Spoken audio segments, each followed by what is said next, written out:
I always thought I'd know. You hear stories about people who miss the signs, who don't want to believe their partner could lie to their face every day. But me?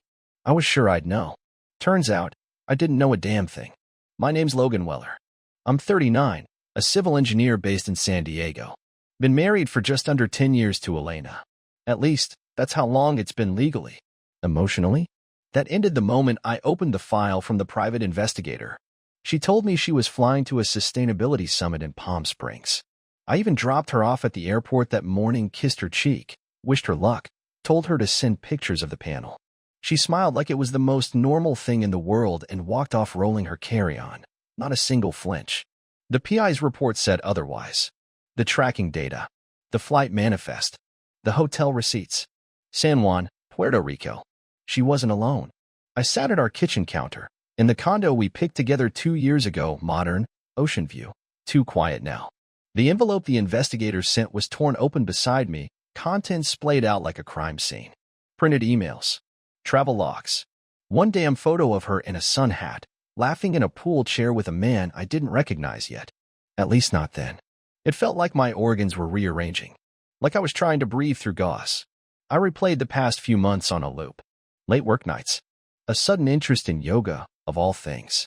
New perfume I'd never smelled before. She came home one night smelling like cigarette smoke. Said it was a coworker outside the bar. I didn't even question it. I should have. That's the part that gutted me the most, not the betrayal itself, but how much of myself I had to ignore to keep believing in her. We met in college. She was studying architecture, and I was already interning. I used to wait for her outside the studio building with coffee. She had this laugh that came out in bursts when she wasn't guarding it. I thought we'd grown into something real, something lasting. We built this life. Solid incomes. No kids, her choice, mostly, which I respected. We traveled. We saved. We played house like we were auditioning for the picture-perfect catalog. I thought we were happy. Then came the kicker. The audio. The PI had bugged her phone after I gave the go-ahead. Illegal? Maybe. Justified? I don't even care. I clicked play on my laptop and listened to my wife laugh in a voice I hadn't heard in months. She was in a car, maybe, or a hotel. Her voice was light, giddy. She called him baby. Said she couldn't wait to be away from Logan's spreadsheets and golf shirts. Said I'd never know. Then his voice smooth, confident, telling her the beach house was better without a conscience dragging her down. They both laughed. I closed the laptop. Just like that, the Elena I thought I knew was gone. Or maybe she was never really there. Maybe I just built her in my head, like a damn blueprint that never made it past the concept phase. I didn't sleep that night. Just sat in the living room, staring out at the marina, the investigator's folder on the table like it was staring back. Every so often I'd open it again, thinking maybe I missed something, some detail that would make it all make sense. But no, it was all there, clear as day. Elena was living a whole other life. I just hadn't bothered to look. Well, I was looking now. The next morning, I logged into our joint accounts and started combing through everything: credit cards, bank statements, PayPal, even her Venmo history. I'd never done it before. We had an unspoken rule: trust, respect, independence. Funny how that only works when both people follow it. It didn't take long. There were dozens of charges I couldn't place. Designer boutiques, spa days, upscale restaurants. Not totally out of character, she liked nice things, but the frequency was new. More than that, the locations didn't add up. A jewelry store in Brentwood? A 2-night hotel stay at the Line in Koreatown? That wasn't work travel. That was something else. Then I saw it: monthly withdrawals from a private savings account. One I didn't recognize. The name on it was hers alone, set up about 9 months back. That was around the same time she'd started getting weird about money, insisting she handle the bills, brushing off any questions about our budget. I pulled the thread. It unraveled fast. Using her password, which she hadn't changed sloppy, I logged into her email. What I found felt like digging up a grave. Emails from Marcus Vale. Dozens of them. Most were professional at first. He was her division head at the firm. I'd met him once, briefly tall, smug, the kind of guy who doesn't wear socks with his loafers. A month in, the tone shifted. Mr. Smile. Can't stop thinking about you. One of them included a photo, her in a black dress I'd never seen before, holding a martini. The caption read, "To the nights we won't forget." Sent at 2:13 a.m. Then came the bombshell. A thread between Elena and her best friend, Casey, buried under her personal folder. Elena wrote, "Took care of it again. I'm done feeling guilty. Marcus says next time we'll be more careful." Below that, Casey's reply. Was it definitely his this time? 2 abortions. One may be mine. One definitely not. I felt sick. I sat there, elbows on my knees, trying to breathe, trying to stay calm. There was nothing left to salvage. No explanation she could offer that would untangle this mess. It wasn't just cheating, it was contempt. She hadn't just lied. She had erased me, rewritten our life with herself as the only author. I grabbed a notebook and started writing everything down. Dates, amounts, email headers. I took screenshots, downloaded files, printed documents. If I was going to confront her, I needed evidence. Not to yell or scream or throw things, just to make it real, to make it undeniable. Because I already knew the moment I confronted her, she'd go into defense mode. She'd lie. She'd twist. She'd cry. But facts don't cry. By the time I was done, the kitchen table looked like a crime board. That's what it felt like, honestly. A murder scene. And I was the victim. Only I wasn't dead. I was just waking up. Next step, find the apartment. Because if this guy was her future, then they had to have a place. And I'd find it. I'd see it with my own eyes. Then I'd decide how I wanted to burn it all down. I found the address in less than 15 minutes. It was buried in her inbox, a lease agreement forwarded from a Gmail she thought I wouldn't recognize. Marcusville. Of course. It was a sleek new building in downtown LA, one of those glass-front, concierge service places with names like Aria or The Summit. Modern, overpriced, and far enough from our condo that she probably thought I'd never stumble across it. She was wrong. The front desk guy didn't even question me when I walked in. I told him I was checking on the fire alarms in Unit 1903. Waved a clipboard I grabbed from my trunk. He buzzed me up without a blink. The elevator ride was quiet. Too quiet. My heart was pounding, but my hands were steady. I wasn't there to lose control. I was there to confirm what I already knew. The door was locked, obviously. But Elena kept a hide-a-key for emergencies, same rock-shaped container she used outside our condo. And wouldn't you know it? She did the same thing here. Tucked in the potted ficus near the entrance, like clockwork. The apartment was spotless. White walls, black leather furniture, floor-to-ceiling windows with a skyline view. It looked like a showroom. No clutter, no family photos, just clean surfaces and fake elegance. But the signs were there. His jacket was draped over a bar stool. Size large. Definitely not mine. There was a shaving kit in the bathroom. Men's cologne on the dresser. 2 wine glasses in the sink, both with red rings at the bottom. A fuzzy gray throw blanket I'd never seen before stretched across the couch like it had just been used. I opened the closet in the second bedroom. That's when I found the real proof. Photos. Framed ones. Marcus and Elena at a vineyard in Napa. Elena and Marcus in hiking gear, grinning into the camera with windblown hair and a mountain behind them. A card was propped up on the nightstand, written in Marcus's handwriting. Can't wait to christen our new space. No more hiding. Love you always. There it was. The life she had built outside of me. Carefully crafted. Intimate. Like our 10 years never happened. I snapped pictures of everything. The card. The clothes. The wine glasses. Every single detail. I wasn't thinking about revenge, at least, not yet. I was thinking about clarity. I needed to see it all. Needed to face the fact that I had been living in someone else's shadow without even realizing it. And then something hit me. Marcus had a wife. Her name came back to me, Denise. I remembered it from a company holiday party years ago. She was tall, wore red lipstick, and seemed sharper than the people around her. I pulled out my phone, searched her name, and found her LinkedIn in seconds. From there, public records gave me her address. A quiet neighborhood in Pasadena. I stared at the screen for a long time. Then I hit call. She picked up on the second ring. Hi, is this Denise Vale? Yes. Who's this? My name is Logan Weller. I think you and I should talk. It's about Marcus and my wife. There was a pause. Then, tomorrow, 10 a.m. I'll make coffee. And just like that, the ground shifted again. Only this time, I wasn't standing on it alone. Denise Vale showed up right on time. She pulled up in a dark gray Tesla, stepped out in sleek black jeans and a cream blouse, and barely looked around before walking straight up to me. No hesitation. No drama. Her sunglasses stayed on until we got inside the building. She didn't say much during the elevator ride, just nodded when I hit the button for the 19th floor. Her silence didn't feel awkward, though. It felt controlled. Like she had already gone through every possible emotion in private, and now she was here on a mission. When I opened the door to the apartment, she took 2 steps inside, looked around, and gave a soft, bitter laugh. "Well," she said, "isn't this cozy?" She walked over to the photo on the console table, Elena and Marcus in front of the winery. She picked it up, studied it for a second, then flipped it face down without a word. I didn't say anything either. We both knew exactly what this place was. "You said you had proof," she finally said. I pulled out my phone, opened the album I'd labeled Affair Evidence, and handed it to her. She sat on the edge of the couch as she scrolled. First the texts, then the hotel receipts, and finally the card with Marcus's handwriting. Her jaw tightened, but she didn't cry. When she was done, she handed it back and stood up like she was resetting herself. "Let's fill the room," she said. I blinked. "What?" She looked me straight in the eye. "You've got stuff that belongs to Elena. I've got stuff that belongs to Marcus. Let's bring it all here. Let them live together for real." At first, I thought she was joking, but the look on her face told me she wasn't. So we did it. It took 3 trips, 2 SUVs, and 1 frantic hour at her place while Marcus was still out of town, but we hauled everything in.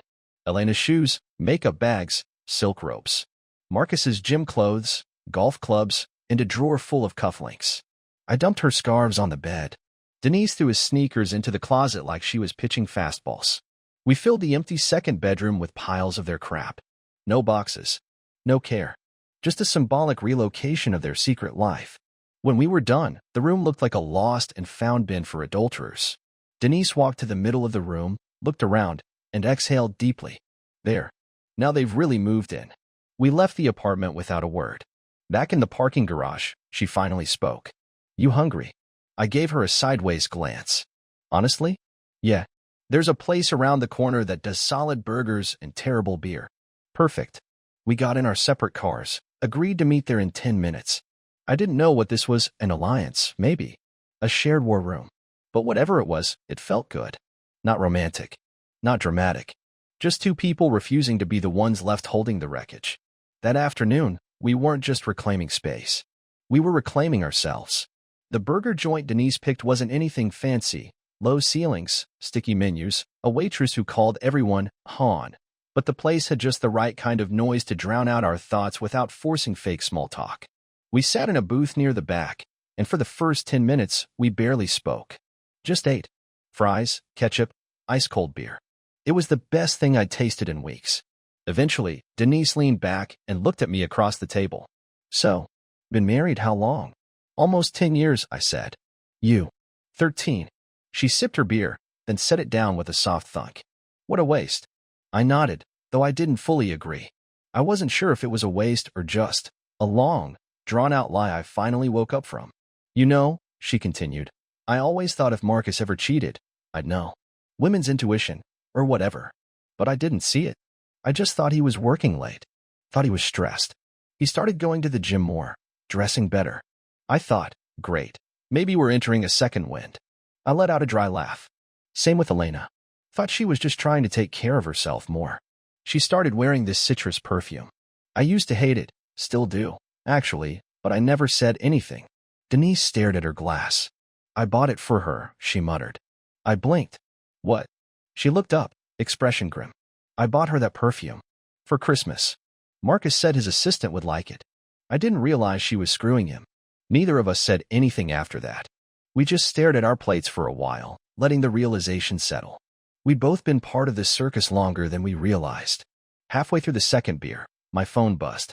A new message from the private investigator. "Just sent you a file. That hotel footage. Might want to sit down before you hit play." I didn't open it right away. I just looked at the notification, then slowly handed the phone across the table. "It's from the PI, I said quietly. "Surveillance footage." Denise hesitated. "We sure we want to do this here?" I shrugged. "What's the difference?" "Pain's pain." We leaned in together, shoulder to shoulder, as I tapped the video. It was low-res, grainy, but clear enough. A hotel room in San Juan. Room 1409. Timestamp from 2 nights ago. Elena and Marcus were there. Laughing, kissing, undressing each other like teenagers. He pulled her into his lap on the couch. She whispered something in his ear, and he threw his head back laughing. The video kept going. A lot of touching. Too much. Eventually, it cut to them asleep on the bed, half covered by a white sheet, her head on his chest. I paused it. Denise sat still, face unreadable. Her eyes were glassy, but she didn't blink. Well, she said after a long silence. That's what love looks like, huh? I put the phone face down on the table and rubbed my forehead. I used to think I'd want to kill the guy if I ever saw something like that. Or scream. Or throw something. Same. But now? I just feel empty. She nodded. Yeah, me too. Like I've been walking through fog and finally hit the wall at the end of the road. Neither of us touched our food after that. But strangely, there was a sense of calm between us. Not peace, exactly, but clarity. The illusion was gone. The hiding, the pretending, the guessing, it was all over now. They had their love story, their getaway, their secret room in San Juan. And now we had the truth. Ugly, raw, undeniable. And with that truth, for the first time in weeks, I could finally feel something that resembled forward. The call came at 3:12 in the afternoon. I was standing in line at the hardware store, waiting to pay for a new set of locks I planned to install that evening. My phone buzzed, Elena's name flashing across the screen. I stared at it for a second. It was the first time she'd called since leaving for her summit. My thumb hovered over the screen, tempted to send it straight to voicemail. But something, maybe curiosity, maybe muscle memory, made me answer. Hello. At first, all I heard was chaos. Screaming, static, what sounded like metal clanging. Then her voice. Logan, can you hear me? My spine stiffened. Yeah, Elena. Her voice was panicked, breathless. The plane, it's shaking, people are screaming, oh God. What? What's going on? We're over the ocean, I think. We just left the Dominican, A high-pitched scream pierced through the phone, then a crackling noise. A male voice in the background shouted something about oxygen masks. Then silence. No click. No goodbye. Just dead air. I stood there frozen, the phone still pressed to my ear. The cashier asked if I was okay. I didn't answer. I just left the cart behind and walked straight to my car. By the time I got to the parking lot, I was calling Denise. She picked up immediately. Logan, did Marcus call you? No. Why? My voice dropped. Elena just called me from the plane. She said something's wrong. Screaming. Alarms. Then the call dropped. Silence. I'm pulling over, she said finally. Give me 5 minutes. I'll call you back. I didn't wait. I opened my laptop at home and started scouring flight tracking sites, cross-referencing times and routes. I knew from the PI's update that they'd extended their trip by 2 days and were heading back through Santo Domingo. I found a flight, SJ4021, heading toward Miami. Status, lost contact. Last known position, over the Caribbean Sea. My stomach dropped. Denise called again, voice tight. I found the same thing. Local news in Florida is reporting a Mayday call. Small aircraft, private charter, went down near the coast. No confirmation on survivors. I swallowed hard. It's them. She didn't respond at first. Then, in a whisper, Jesus Christ. We spent the next 2 hours glued to our screens, refreshing every site we could find. The FAA issued a short bulletin. Debris spotted off the Dominican coast. No bodies recovered. Search and rescue en route. At some point, Denise came over. We didn't talk much. Just sat on the couch, watching the news, neither of us sure how to feel. I wasn't ready to grieve, but I also couldn't ignore the hollow weight in my chest. Denise broke the silence. I don't know if I'm supposed to be devastated or relieved. Isn't that horrible? No, I said quietly. It's honest. Part of me still wants to believe they're okay. Another part, she shook her head. Another part just wants this over. I nodded slowly. Same. The not knowing was worse than the betrayal. The uncertainty filled every corner of the room. If they were alive, what would they come back to? And if they weren't, did that make us free? Eventually, the sun set.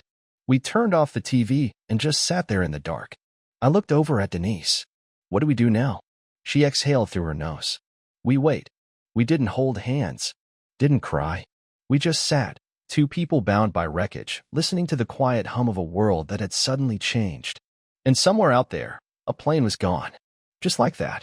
By the following morning, the airline confirmed what we'd already suspected. Elena and Marcus were on board. Flight SJ4021. The manifest listed only 7 passengers, including the pilot and co-pilot. They'd gone down roughly 90 miles off the Dominican coast. The words "no confirmed survivors" played on a loop across every news banner. Search crews had recovered luggage, a seat cushion, and a torn life vest. But no bodies. Not yet. The house was silent when I got the call. I didn't cry. I didn't rage.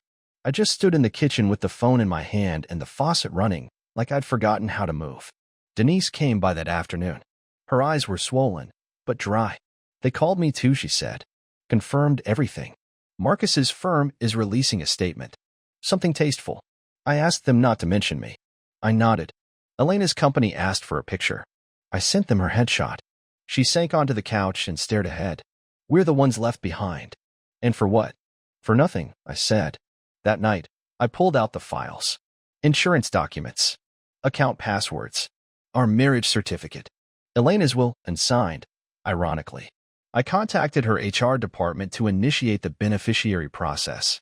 She had 2 policies. Both listed me. One through work, one private. Combined, just over $700,000. I called the lawyer the next morning. We'll start liquidating, I said. Condo, savings, joint accounts. No reason to keep any of it. Denise was doing the same. She told me Marcus had no will, but she was the default. She wasn't emotional about it. We split up his things, she said. Give a few boxes to his brother. The rest is headed for storage, at least for now. I asked if she wanted help. She didn't. I need to do it alone, she said. But thank you. We didn't plan memorials, not really. Marcus's mother held a small gathering in Connecticut. Denise attended but stood at the back. They all looked at me like I should have thrown myself into the ocean too, she said when she got back. But I didn't. I held something at our condo, just a quiet Sunday brunch. A few of Elena's coworkers, 2 of her cousins. We lit a candle, shared a few stories, and left it at that. There were no tears. No grand gestures. It was the funeral equivalent of a shrug. In the weeks that followed, Denise and I found ourselves drawn together more often. Not romantically, not yet, but quietly. We went for walks, picked up groceries, compared to-do lists. I changed the locks on my condo and handed her a spare key. We cleared out every trace of them. The framed photo from our honeymoon? Gone. Her coat still hanging in the closet? Donated. The voicemail she left me that day from the plane. I kept it, but I haven't listened to it since. The hardest part wasn't the betrayal or even the crash. It was realizing how fast a life can be erased. How easily someone you built a decade with can vanish into a headline. But in the emptiness they left behind, there was something else. Room. Room to rebuild. Room to breathe again. And somehow, in the wreckage, that felt like a beginning. 3 months passed. Not quickly. Not easily. But time did what it always does. It moved, dragging us along whether we were ready or not. Denise moved into my condo in late February. It started with a toothbrush, then a few sweaters, then her French press, which she insisted made better coffee than mine. Eventually, her lease ran out, and neither of us saw a reason to keep paying for 2 places when one had become our home. It didn't feel like a rebound. It felt earned. We spent quiet mornings drinking coffee on the balcony, evenings curled on the couch watching documentaries we never finished. Some days were light. Some weren't. But there was comfort in that, too, in the honesty of it. It was a Friday night when I finally did it. We were at our favorite steakhouse. Nothing upscale, just a classic place tucked into the edge of Hillcrest, where the waiters knew us and the bread came warm without asking.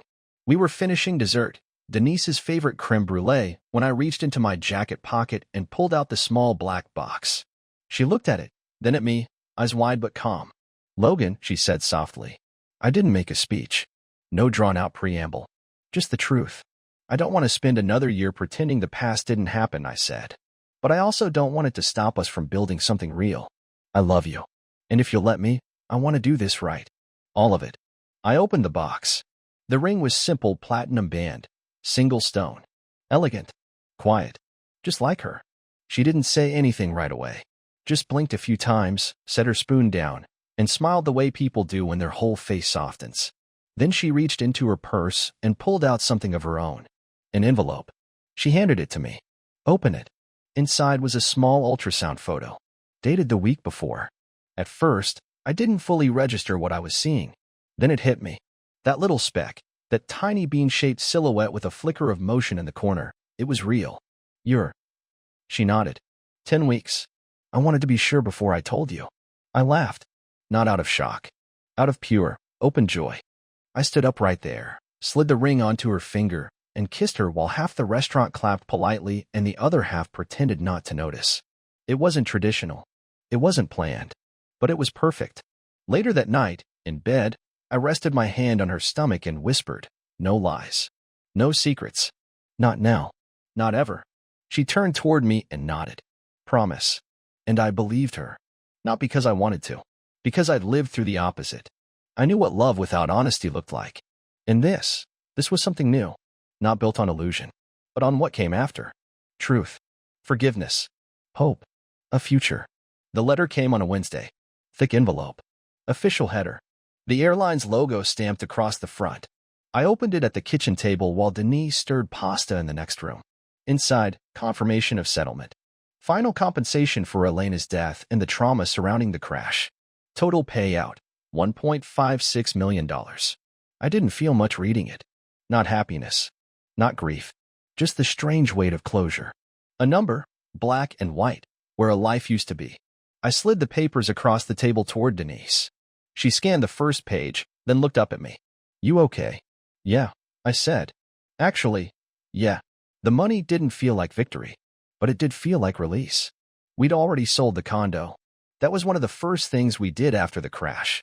Neither of us wanted to live in a place built on silence and secrets. The new owners were a young couple, excited, bright-eyed, clueless. Perfect. I packed up what little I kept from the old life, 2 boxes, maybe. Some engineering awards. My college hoodie. The rest went into donation bins or trash bags. Denise did the same. She kept a few photo albums, an old typewriter Marcus once gave her that hadn't worked in years. Everything else was gone. Out with the rot. We used the funds to put down roots in a new neighborhood. A modest home in Del Mar, sunny, calm, with just enough space for a nursery. Denise painted it herself. Pale green. We didn't talk about why that color, but we both knew. The crash report came 2 weeks after the settlement. Mechanical failure, caused by human error. The pilot missed a warning light. There was no malicious intent, just a chain of mistakes that led to one final, fatal spiral. It didn't justify anything, but it explained enough. It wasn't fate, Denise said when we read the report. It was incompetence. Fitting, I replied. For how they lived.